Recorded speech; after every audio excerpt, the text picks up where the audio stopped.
하나님의 평화가 말씀을 듣는 우리 가운데 함께 하시기를 빕니다. 추석 연휴입니다. 행복한 추석을 맞을 준비를 하셨습니까? 저는 어제 안양 중앙시장을 다녀왔습니다. 그러니까 추석 준비를 한 셈이죠. 추석은 우리 민족에게 가장 큰 명절입니다. 설보다도 추석이 더 큰 명절입니다. 더도 말고 덜도 말고 한가위만 같아라 라는 말도 있지 않습니까? 특별히 8월 한가위는 왜 가장 큰 명절이냐면 1년 중 가장 넉넉한 계절이기 때문입니다. 여러분의 가정마다 그런 하나님의 은총이 함께 하시기를 바랍니다. 명절에 가장 생각나는 것은 역시 집을 나간 식구입니다. 평소와 달리 돌아오지 못하는 사람이 가장 생각나는 시간이 바로 또 명절입니다. 이 자리에는 그런 경험을 하는 사람들이 모인 것 같습니다. 여러분들은 갈 데가 없나요? 아마 주일 예배 드리고 가야지 하는 마음으로 준비하고 계시죠? 네. 또 이렇게 먼 곳에서 일부러 찾아온 식구들도 있어서 정말 반갑고 고맙습니다. 어젯밤에 라오스 평화 선교사 부부와 연락을 주고받았는데 저에게 이런 추석 안부를 전했습니다. 한국은 벌써 추석 연휴가 시작되었다지요. 타지에 있으니 명절인지도 모르고 지나갈 뻔했습니다. 새롭게 이주한 지역에서 맞이하는 첫 추석인데 그래도 주변에 한국 선교사님 가정도 몇 가정 있고 또 이곳에서 만난 라오스 이웃들도 따뜻해서 외롭지 않은 명절을 보낼 수 있을 것 같습니다. 다음 명절에는 더 풍성한 결실과 감사의 제목을 가지고 인사드릴 수 있으리라 기대합니다. 늘 그립고 보고 싶습니다. 방점은 그립고 보고 싶다. 꼭 저에게만 한 이야기겠습니까? 한국에 계신 부모님, 친구들 또 두루두루 그립고 보고 싶어하는 마음이 깊이 느껴졌습니다. 저도 그랬던 적이 한두 번이 아닙니다. 추석은 바로 그리움의 명절입니다. 둥근 보름달은 아마 보고 싶은 얼굴 보라고 그렇게 쟁반같이 둥근 달이 뜨지 않았을까요? 특히 해외에 사는 가족, 친지, 지인, 우리 동포들에게 주님의 평화를 비는 절기, 이게 바로 우리 명절인 것입니다. 예전에는 민족의 명절이니 어쩌니 저쩌니 별로 실감을 못 느낄 때가 많았습니다. 그런데 디아스포라 처지가 될 때 추석이니 설날이니 이거 정말 대단한 명절이구나 하는 생각이 들었습니다.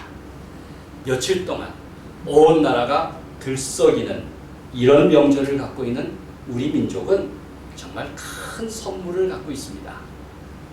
누구에게나 정도는 조금씩 다를지 몰라도 골고루 누리는 공감대가 있기 때문입니다.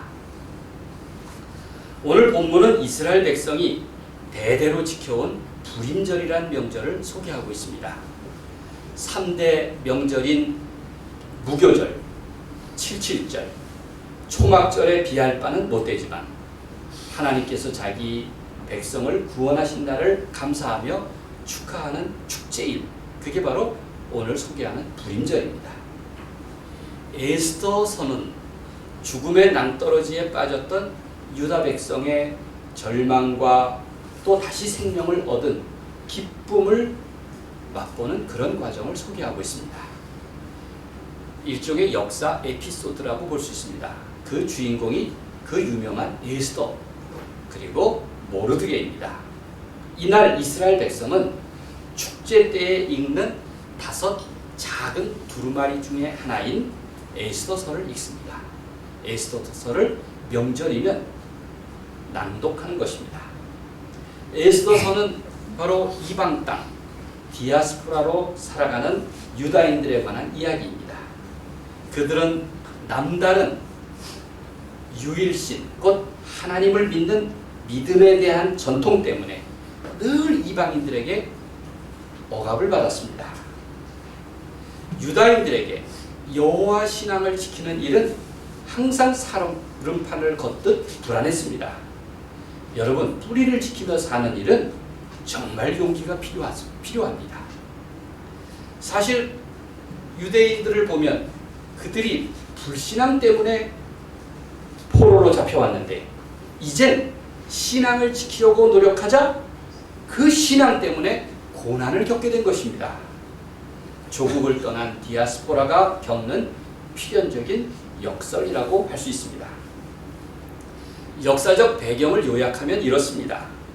고레스 왕은 바벨론 포로들에게 이제 너희들 나라로 돌아가라고 귀한 명령을 내렸습니다.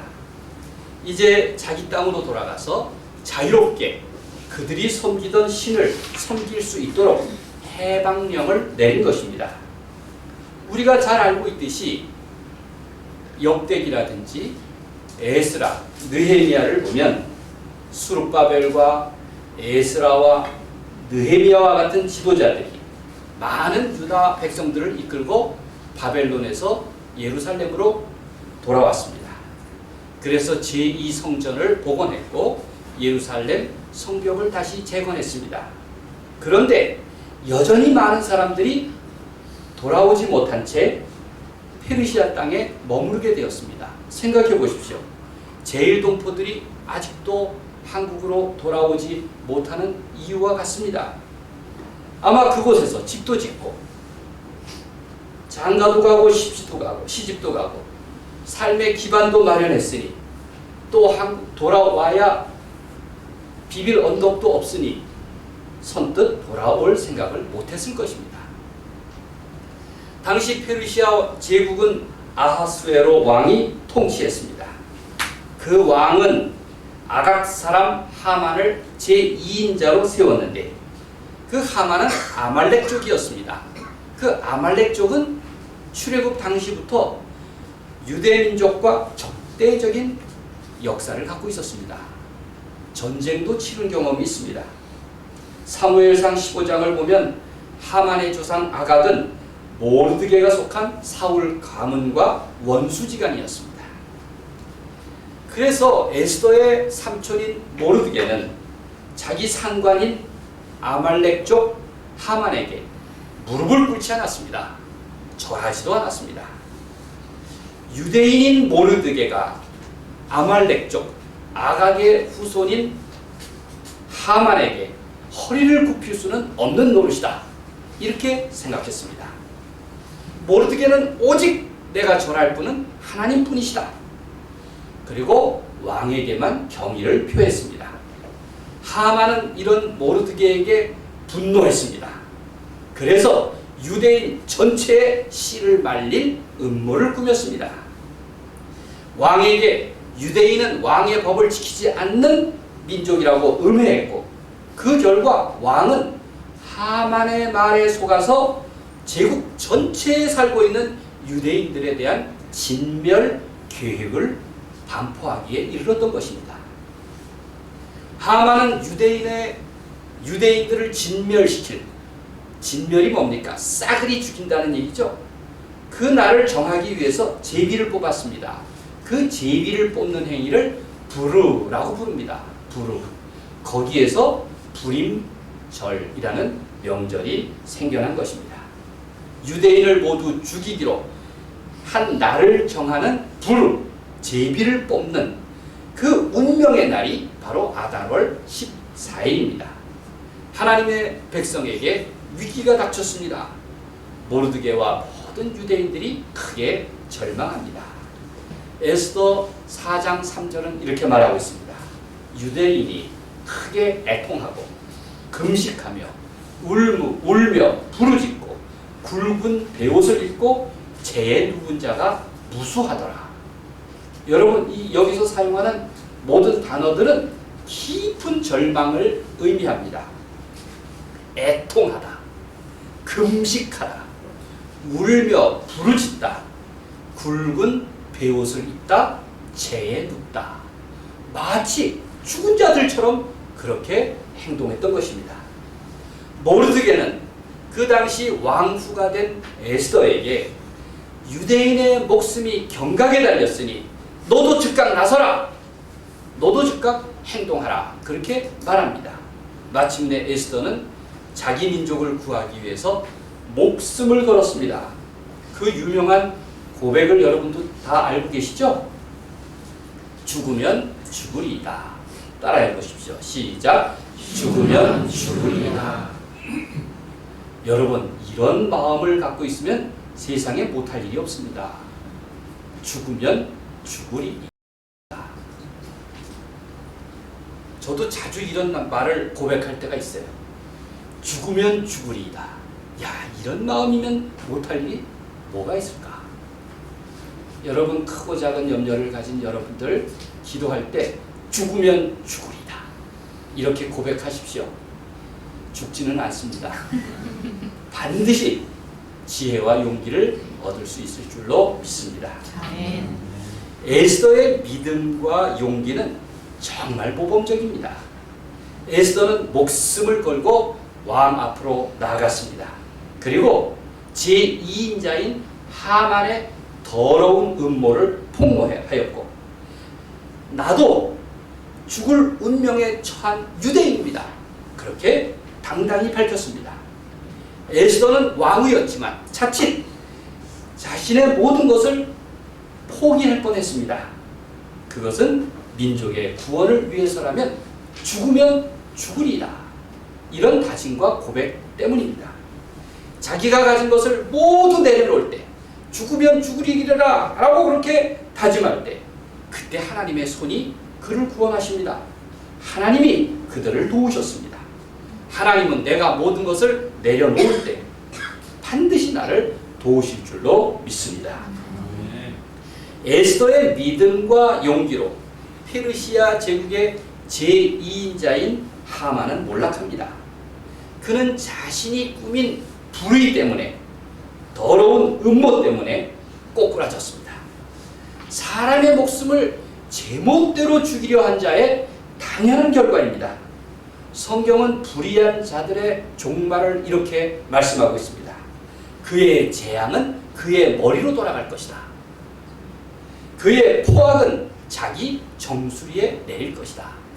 시편 7편 16절 말씀입니다. 재앙과 포악은 그것을 꾸미고 행하는 사람의 머리 위로, 그 정수리 위로 되돌아갈 것이라고 말하는 것입니다.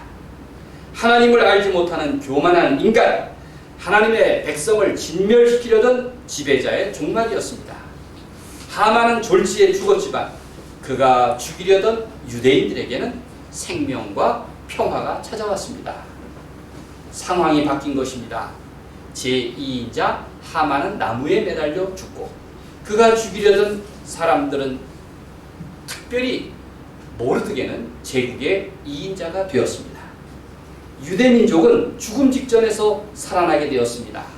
제사상이 잔치상이 되고, 장례일은 명절, 바로 불임절이 되었습니다. 에스더 8장 16절은 이렇게 말합니다. 유대인에게는 영광과 즐거움과 기쁨과 존귀함이 있는지라. 당장 죽을 목숨이었는데 이제는 영광과 즐거움과 기쁨과 존귀함이 있게 되었다는 것입니다. 포로로 잡혀온 유대인들, 하만의 음모의 희생양이 될 뻔했습니다. 그들은 자기 조상들이 출애굽하면서 경험한 해방의 기쁨을 다시 누리게 되었습니다. 그들에게 불임절은 제2의 6월절입니다. 다시 출애굽을 경험하는 듯 새로운 명절이었습니다. 마치 출애굽 전야의 밤처럼 해방을 맞은 것입니다. 오늘 읽은 본문은 명절을 가리켜 이렇게 설명합니다. 잔치를 베풀고 즐기는 날. 잔치를 베풀고 즐기는 날. 잔치는 나를 위해서 여는 것이 아니고 베푸는 날입니다. 잔치를 베풀고 그리고 함께 즐기는 날입니다. 고난과 아픔의 기억을 잠시 잊고 기뻐하고 즐거워하는 날입니다. 시름과 염려를 함께 나누면서 식구가 이제 힘을 모아서 다시 새로 살 지혜를 얻는 날입니다. 그게 바로 명절인 것입니다. 불임절은 이러한 놀라운 변화에 대한 이야기입니다. 성경은 한마디로 이렇게 요약하고 있습니다. 20절, 21절을 함께 읽겠습니다. 모르드게가 이 일을 기록하고 시작. 모르드게가 이 일을 기록하고 아하수에로 왕의 각 지방에 있는 모든 유다인에게 원근을 막론하고 그를 보내어 이르기를 한 규례를 세워 해마다 아달월 14일과 15일을 지켜라. 절망이 희망으로 바뀌었습니다. 슬픔이 기쁨으로 달라졌습니다. 애곡, 애통해야 할 날이 즐거운 명절로 변화한 것입니다. 유다인들은 지금도 하만이 유대인들을 죽이기로 작정한 12월 13일을 바로 불임절로 지키는데 그 날을 불임절에 앞서서 에스더의 금식일로 먼저 지킵니다. 그리고 14일, 15일 양일간 민족 명절인 불임절을 지키면서 큰 잔치를 베풉니다. 서로 선물을 주고받고 무엇보다도 가난하고 소외된 자들이 그들 가운데 없도록 배려하는 날입니다. 그게 바로 불임절인 것입니다. 22절을 계속 읽겠습니다. 이달 이날에 시작. 이달 이날에 유대인들이 대적에게서 벗어나서 평안함을 얻어 슬픔이 변하여 기쁨이 되고 애통이 변하여 기한 날이 되었으니 이 두 날을 지켜 잔치를 베풀고 즐기며 서로 예물을 주며 가난한 자를 구제하라 하매. 잔치를 베풀고 즐기며 서로 예물을 주며 가난한 자를 구제하라. 이 명절의 참 의미입니다. 하나님께서 포로로 잡혀가 생사를 책임지지 못하는 처지에 백성을 돌보셨다. 그것에 대한 감사의 절기인 것입니다. 에스더 이야기를 보면 창세기의 요셉 이야기를 닮았습니다. 두 사람 모두 포로로 종의 신세였습니다. 가장 낮은 자리에서 그런데 가장 높은 자리로 급격하게 신분 상승한 것도 닮았습니다. 그렇죠? 에스더는 황후가 되었고 그리고 요셉은 총리 대신이 되었습니다. 포로 자손이 왕후가 되고 죄수의 신분에서 총리가 된 것입니다. 그들 에스더와 요셉은 하나님이 예비하신 때를 위하여 부름받은 사람들입니다. 그들은 과단한 결단성, 죽으면 죽으리다. 하나님의 뜻을 믿었던 신앙의 인물이 되었습니다. 제가 미국에 있는 김은진, 여러분 사랑하고 기억하시죠? 김은진이 한국에 있을 때 이름을 하나 지어준 적이 있습니다. 너는 에스더야. 은진이가 저에게 이런저런 의논을 많이 했습니다. 염려할 때, 두려워할 때 걱정하지 마라. 너는 에스더다. 이제부터 너 자신을 에스더라고 생각해라. 죽으면 죽으리이다. 뭐 못할 일이 있겠니? 그런데 그 이름을 굉장히 좋아하는 것 같아요. 제 생각이 그렇습니다. 좋아하죠? 그 이름을 굉장히 좋아해서 저에게 연락할 때마다 자기 이름을 에스더라고 그렇게 부릅니다. 에스더가 이렇게 말했습니다. 에스더 4장 16절에 나도 나의 시녀와 더불어 이렇게 금식한 후에 규례를 어기고 왕에게 나아가리니 죽으면 죽으리이다. 죽으면 죽으리이다. 요셉은 또 이렇게 고백했습니다. 형들은 나를 해하려 하였으나 하나님은 그것을 선으로 바꾸사 오늘과 같이 많은 백성의 생명을 구원하게 하셨나이다. 같은 의미 아니겠습니까? 하나님이 나를 통해서 일하신다는 생각, 하나님이 나와 함께 하신다는 그 고백이 이 일을 가져왔습니다. 사람들은 같은 상황에 처하더라도 똑같은 생각을 갖는 것이 아닙니다. 먼저 좌절부터 하는 사람이 있습니다. 그래서 내 코가 석자지만 남의 정당한 권면을 듣지 못하고 귀를 막습니다. 그런 사람이 있는가 하면 이런 사람도 있습니다. 한 번 죽지 두 번 죽나? 그게 죽으면 죽으리다 같은 배짱 아니겠어요? 한 번 죽지 두 번 죽나? 라는 심정으로 최선을 다하는 사람도 있습니다. 여러분은 어떤 경우입니까? 너무 자신들이 갖고 있는 염려와 두려움을 키우지 마십시오. 그것을 키우면 키울수록 우리는 쉽게 좌절합니다. 그러나 그걸 뭘로 봐야 되냐면 졸로 봐야 됩니다. 까짓 것. 한 번 죽지 두 번 죽나. 그것을 점점 방사선으로 암 쏘리듯이 자꾸 줄여나가면 결국은 별거 아니게 됩니다. 시간이 조금 지나면 왜 내가 그렇게 밤잠을 이루지 못했는가? 그렇게 웃게 될 것입니다. 올해 추석에 보름달을 잘 볼 수 있을지 없을지 모르겠습니다. 제가 어젯밤에 확인한 일기예보로 보면은 추석날에는 언뜻 보름달을 볼 수 있다고 합니다. 워낙 기후위기를 맞아서 날씨가 제멋대로이기 때문입니다. 실은 같은 달을 보더라도 사람들의 생각이 제각각입니다. 우리나라 사람들은 보름달을 아주 반가워하고 좋아하지만 유럽 사람들은 보름달을 두려워합니다. 참 신기하죠?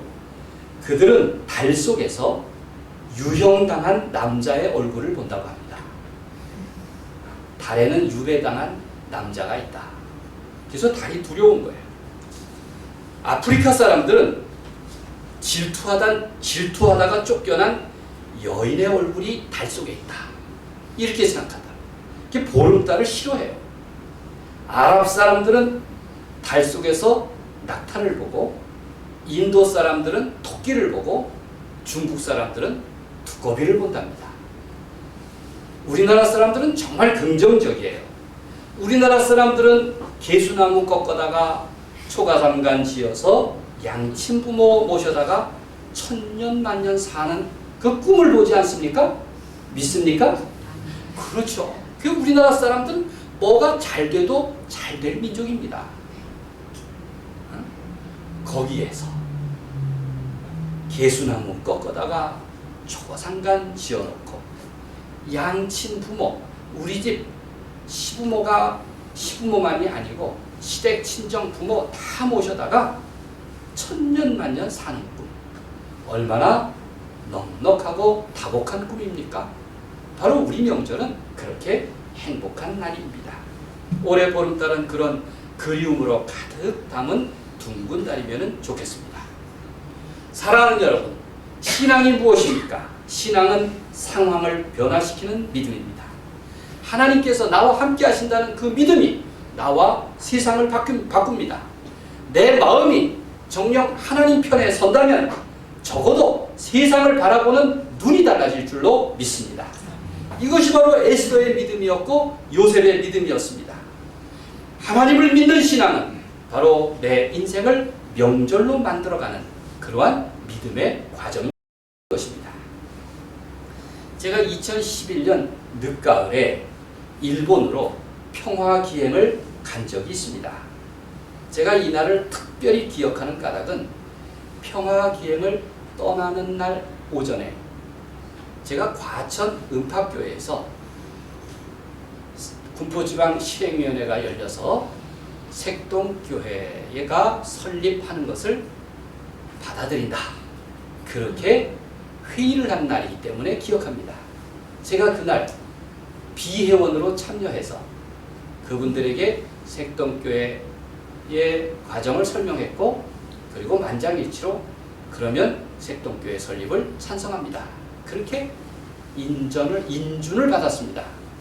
그리고 제가 서둘러 이제 김포공항으로 정말 기쁜 마음으로 달려갔던 기억이 있습니다. 그때 일본에서 특별히 오사카에 있는 쭈루하시 시장을 방문했습니다. 여러분 일본 가시면 꼭 방문해 보십시오. 그 일대는 코리아타운이 있다고 합니다.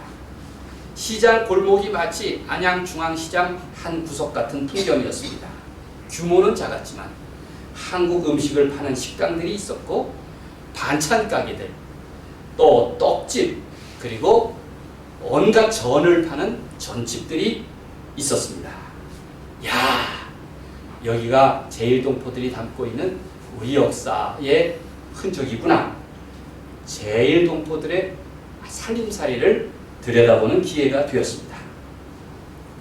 저는 반찬 가게를 지나고 떡집을 지나고 그 풍겨오는 전집 냄새들을 맡으면서 목구멍으로 치밀어오는 무언가를 느꼈습니다.